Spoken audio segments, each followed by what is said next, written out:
Մեծարգոտիկին նախագահ, ողջունում եմ ձեզ և ձեր գլխավորած պատվիրակությանը Հայաստանի Հանրապետությունում։ Վերջին 2 ամսում սա ձեր արդեն երկրորդ այցն է Հայաստանի Հանրապետություն, ինչը նշանակում է, որ վերջին տարիներին մեր համատեղ ընդունած հայտարարությունները միայն խոսքեր չեն, այլև կոնկրետ գործեր, որը մենք միասին իրականացնում ենք, և նաև մայիսին տեղի ունեցավ Եվրամիություն Հայաստան առաջին գագաթնաժողովը Երևանում, և կարծում եմ շատ տպավորիչ է, թե ինչպիսի քայլերով ենք մենք իրականացնում այն քաղաքական պայմանավորվածությունները, որ ձեռք ենք բերել։ Իհարկե, հայտնի հանգամանքները նաև նպաստում են, որպեսզի որոշ պրոցեսներ մեր հարաբերություններում ավելի արագ ընթանան, բայց մյուս կողմից այն, ինչ մենք իրականացնում ենք, մեր ռազմավարական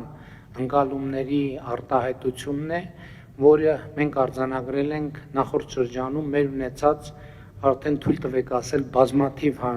հանդիպումների և քննարկումների ընթացքում։ Ուզում եմ նաև շնորհակալություն հայտնել այս ընթացքում ձեր ցուցաբերած աջակցության համար, որտեղ մենք տարբեր ձևաչափերով ենք վերջին ամիսներին շփվել, այդ թվում հեռախոսազրույց ենք ունեցել, այդ հեռախոսազրույցի ընթացքում դուք մի շարք հայտարարություններ եք արել Հայաստանի աջակցության վերաբերյալ, որոնք գործնականում այսօր իրագործվում են կամ իրագործված են, և իհարկե դա շատ տպավորիչ է և նաև հանրության շրջանում մեծացնում է վստահության մակարդակը Հայաստան-Եվրոպական միություն գործակցության և գործընկերության նկատմամբ։ Եվս մեկ անգամ ողջունում եմ ձեզ և բարով եք եկել։ Thank you very much, Prime Minister. Շատ շնորհակալություն, պարոն վարչապետ, բարև սիրելի Նիկոլ, լավ է նորից վերադառնալ Երևան, սա արդեն երկրորդ անգամն է 2 ամսից պակաս ժամկետում, ինչպես ասացիք, և սա ապացուցում է մեր գործընկերության և անձնական բարեկամության ամրությունը։ Սկզբում կուզեի ձեզ շնորհավորել ընտրությունների արդյունքի կապակցությամբ, ուզում եմ շնորհավորեմ հայ ժողովրդին, ով ընտրել է ժողովրդավարությունը, խաղաղությունը և Եվրոպային մերձենալը։ Սա մեծ քայլ է և վստահության քվ է, որի համար ես շնորհակալ եմ։ Ես գիտակցում եմ այն փաստը, որ ոչ բոլորին է դուր գալիս մեր մերձեցումը, այնպես որ մենք քաջ գիտակցում ենք, որ Ռուսաստանը փորձում է Հայաստանի վրա ճնշում գործադրել,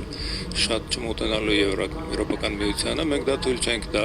մենք գիտենք և մենք ձեզ կօժանդակենք դրանում։ Ուստի ես այսօր այստեղ եմ նաև աներկբա հայտարարելու, որ եթե Ռուսաստանը փակի իր շուկան Հայաստանի արտադրանքի համար, Եվրոպական միությունը կբացի դուռը հայկական ապրանքների արտադրատեսակների համար Եվրոպական միության 450 միլիոնանոց սպառողների շուկայում։ Մենք ուզում ենք սատարել մեր բարեկամներին, մենք ուզում ենք սատարել խաղաղության պրոցեսին, որը ընթանում է, որի համար ուզում եմ ձեզ գովասանք հայտնել։ Մենք ուզում ենք նաև ներդրումներ անել փոխկապակցվածության ծրագրերի մեջ, որոնք կապում են Եվրոպական միությունը, Հարավային Կովկասը և Կենտրոնական Ասիան, և Հայաստանը այստեղ կենսական դեր է խաղում շնորհիվ իր